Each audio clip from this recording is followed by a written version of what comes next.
How to deal with adversity. Today I'm going to offer you a system, a solution, a very powerful, simple and efficient way to deal with adversity, challenges and difficult situations in our life. First, I will offer you a formula, very concise, just 3 steps. But then, most importantly, I will expand each point of that system so that we can fully understand what it means and that we can apply it in an efficient way in our day-to-day routine. So if you have interest in that, make sure to stay until the end. Let's get started. How do we deal with adversity? We need to realize that whenever we are facing adversity, we always have 3 options. Those options are, number 1, we can try to change something. Number 2, we can accept it. Number 3, we can suffer from it by resisting it and thinking about it. And so now let's expand that formula. Number 1, we can try to change something. The first element that we want to bring is the element of time. We want to realize that that choice of 3 options is available to us each moment. Because we tend to forget that life is made of time, and that time is made of moments, and that each moment brings new opportunities, new solutions, new inspirations, new ideas. And so what it means is that if we do number 1 and it doesn't work, we can try again. It is that simple. And it seems like a very simple and even simplistic idea, but we actually all suffer from something called learned helplessness. Most of us, and we don't even realize this, is the way culture, society is designed. And basically what it means is that we're going to try to do something, and because it didn't work the first time, or it didn't work in the way we wanted it to work like, we're going to decide that we're no good, we are a failure, it's a mistake, it doesn't work, it's too hard, it's too difficult, it's too complicated, I'm giving up. Instead of trying again and again and again. But of course, for us to make it happen, for us to crack the code and solve that solution, we must do things differently. And so what it means is that we can change our approach to it every single time. We want to upgrade our perspective of that situation by expanding our mind. If we keep doing the same things over and over again, we will keep on getting the same results. And so we want to realize that we have the choice of trying again and again to change that thing. But most importantly, we want to change our perspective. We want to change our approach. We want to change the angle from which we're looking at that thing from. And this is what a growth mindset is about. It's about teaching us that the universe is everything in space and time, and in the universe is everything. So what it means is that to every single question there is an answer. To every single problem there is a solution. Every time a new question is created, a new answer is created straight away at the same time somewhere else. And the same thing with problems. A new problem always comes with a new solution if we look in the right place. And it is for us to look in the right place, because nothing exists on its own. This is the law of the yin and the yang. Everything is relative and everything needs its counterpart. And so the moment we realize this, now we're feeling good about ourselves, and we know that we can try again and again, and all we have to do is to learn how to expand our mind so that eventually we can see the thing that we were missing, the thing that we needed to understand and see to change that event. But also, when we are operating from a growth mindset, as we do this more and more, we're starting to be more confident. We're feeling at peace, because we know that it will happen. And so that also changes our attitude. And so when we're trying to change something, we want to change the event, or we can change our approach, and we want to change our attitude. That teaches us a concept that I love called radical optimism.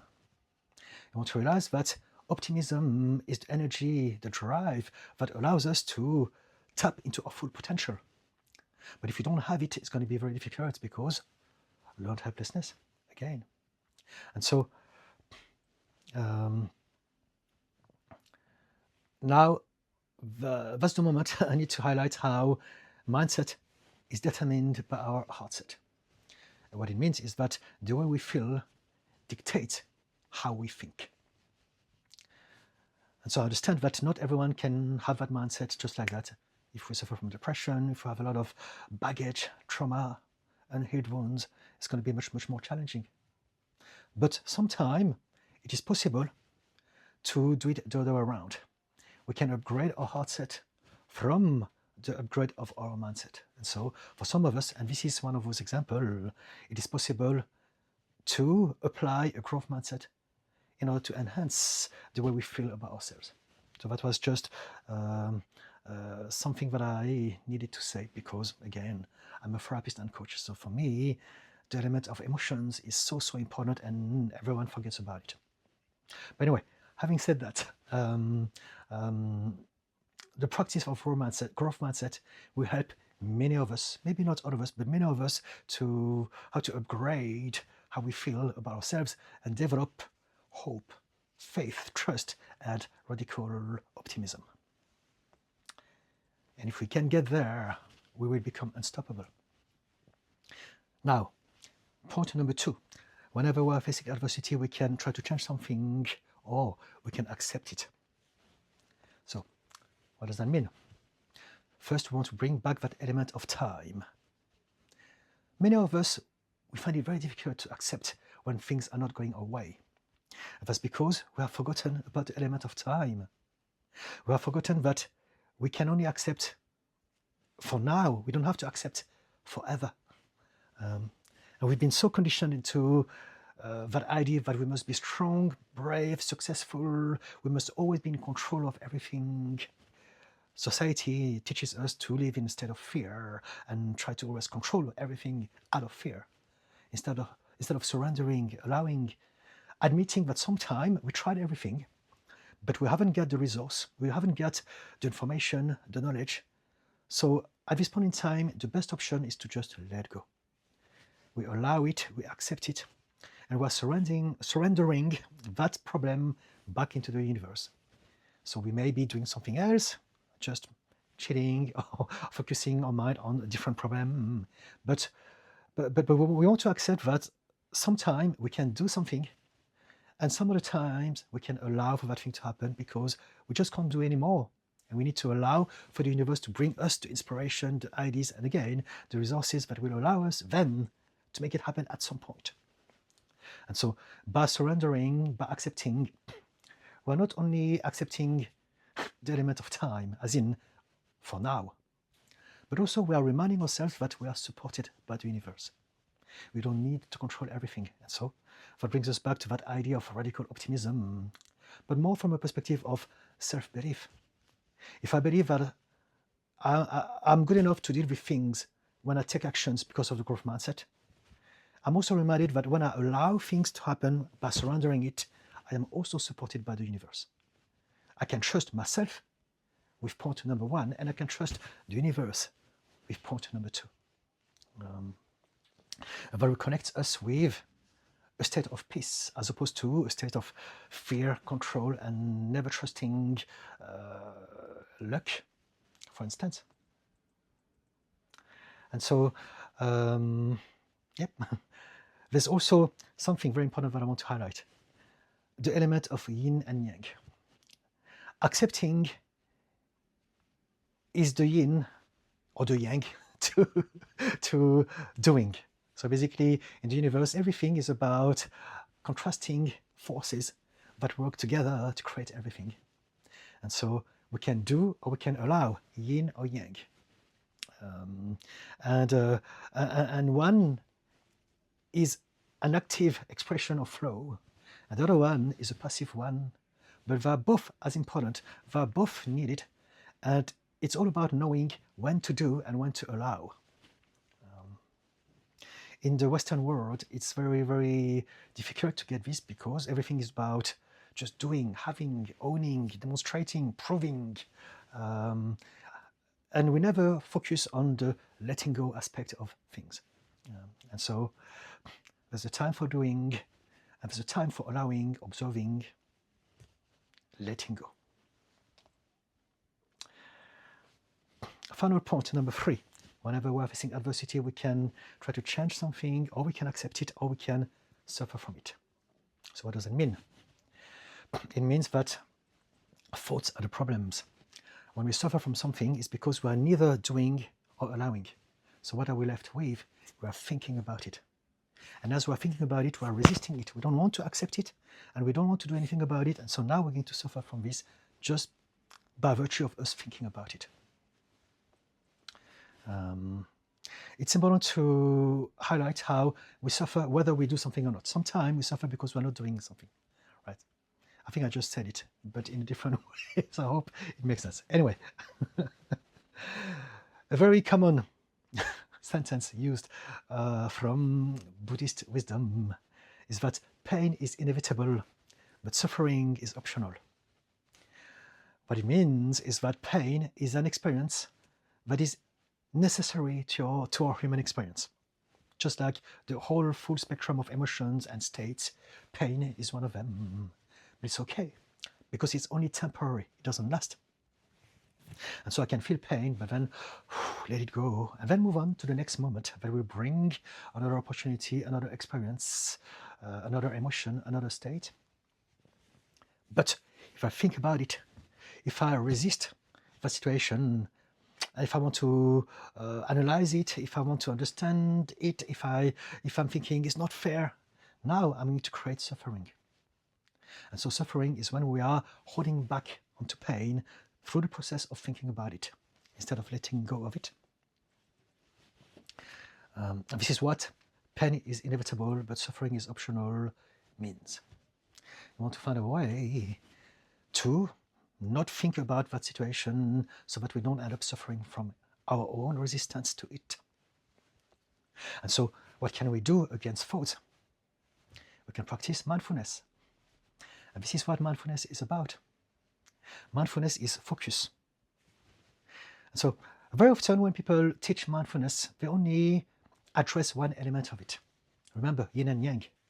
They only address the meditation, being mindful of that moment, observing, allowing things. But most people forget that we can also be mindful about what we're doing. And so being mindful in my mind means being mindful of either doing or allowing. We can be mindful of either. And when we're mindful about doing something, what do? We are going to a state of flow. This is what a state of flow means. For those who understand visualization in the context of sports performance, this is what people do. When they are visualizing, they have trained for so long that they do the visualization, and then eventually when they are going to do their event, in that moment, they are what they are doing. They become the very flow of action, of movement. They are no longer the person, they are no longer the ego, they are no longer thinking, what if I lose? What are people thinking about me? They're just the doing. And in those moments, they're becoming the flow. This is what doing means within the context of that system. It means fully invest yourself into something that you love and just do. Don't think about the outcomes. Don't worry about what others think. Don't worry about any of those things. Just do, because it feels good, because it's something that you love. It's something that comes naturally to you. And if you can be mindful of that, now you are going to be in an active state of flow. And this is what being mindful of doing means. But then there are other times where you can also be mindful of observing, allowing, accepting, letting go, surrendering, and allowing for the universe to do its job for you as it meant to be doing every now and then. And so remember these 3 points. We can do, we can allow, or we can think and suffer and judge. Next thing I want to address in regards to point number 3 is that the reason we suffer thoughts is because we all have belief connected to our childhood. So what it means is that if we have suffered some sort of helplessness, disempowerment, injustice in childhood, the way we're going to think about adversity will be tainted with all of those things. And so if I have suffered from adversity in childhood, which we all do in some capacity, whenever I'm going to face adversity again, the thoughts connected to adversity are going to bring feelings of helplessness, injustice, frustration, anger, anxiety, fear, any of those things, shame. And so that's why the thoughts are negative. And so there's something else that we can change as well that I haven't mentioned yet. When it comes to point number 1, we can change the meaning of that situation. We can change the meaning of that experience. We can change the meaning of that adversity. Remember, with point number 1, we want to change, and we can change either the event or our attitude and our approach. But we can also change the meaning of it. And I'm going to give you an example. And so for some of us, like me, for instance, I used to be very insecure because of my conditions and my past. I was obsessed with what others were thinking about me all the time, and I used to take everything personally very, very badly. And that's because I gave a meaning that made me suffer, that turned pain into suffering. An example that I can give you is rejection. Whenever someone said no to me, I used to suffer an awful lot because I would think, why are they saying no to me? What does that mean? It means that whenever people say no to me, it's reminding me that I am not enough. I'm ugly, I'm fat, I'm stupid, I'm lazy, I'm good for nothing. Good things are not available to me. I'm not worthy. That's what it means. This is the meaning that I used to give to people saying no to me. And because of that, I turned pain into suffering. Whereas now, I've changed that. I've worked on myself, I heard a lot, and so I understand that all I've got to do is to change the meaning. So every now and then, if someone says to me, now it doesn't hurt me anymore because I've done it for such a long time, but even if it was going to hurt me, it's okay. Someone says no to me, you know what, first reaction, emotion, oh, it sucks, I don't like it. But then the next moment I can think, oh, what does that mean? I know. I feel like that because I used to believe that, but I don't want to believe that anymore. So now the new meaning that I'm going to give that no is that it just means no. It doesn't have anything to do with me. It doesn't say anything about me as a person. When someone says no to me, it only means no, and it's perfectly acceptable. I don't say yes to everyone either, so why would I expect it from other people? And so I must accept that for XYZ reasons, I am not the cup of tea, and it's fine. And just like that, I've changed the meaning of that situation. I felt the pain, maybe, but then I let it go, and now I don't need to deal with suffering because I have upgraded the meaning.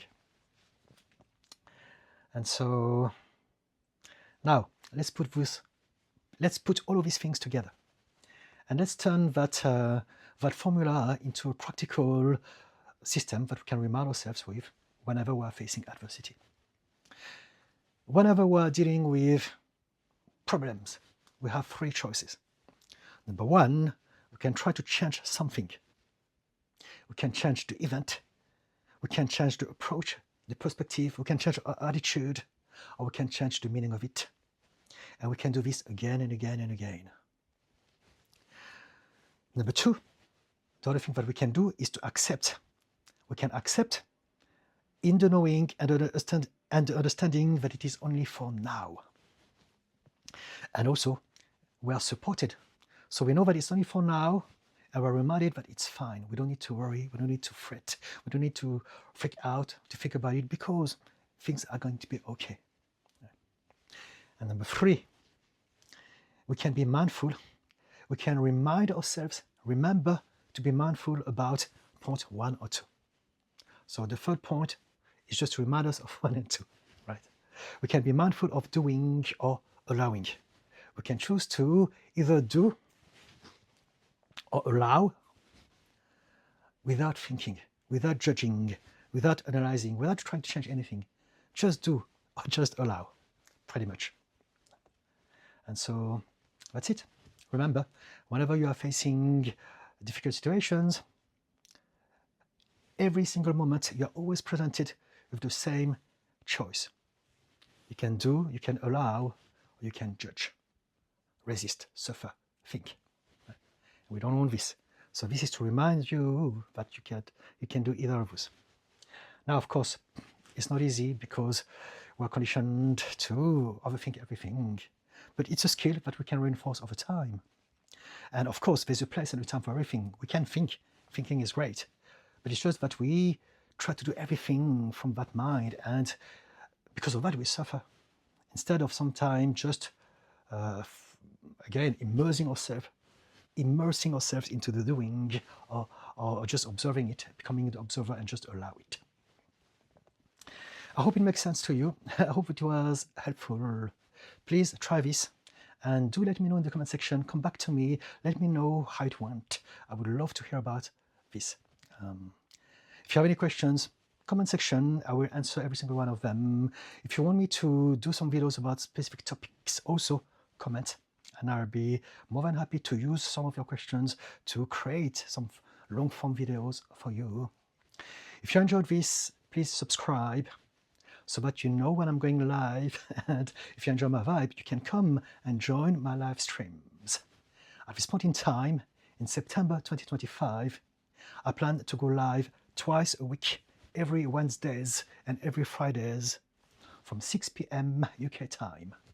So if you have interest in that, please subscribe and join the live, and let's have a conversation about anything you like to talk about in regards to mental health, therapy, psychology, mindset, mindfulness, spirituality, and any of those things.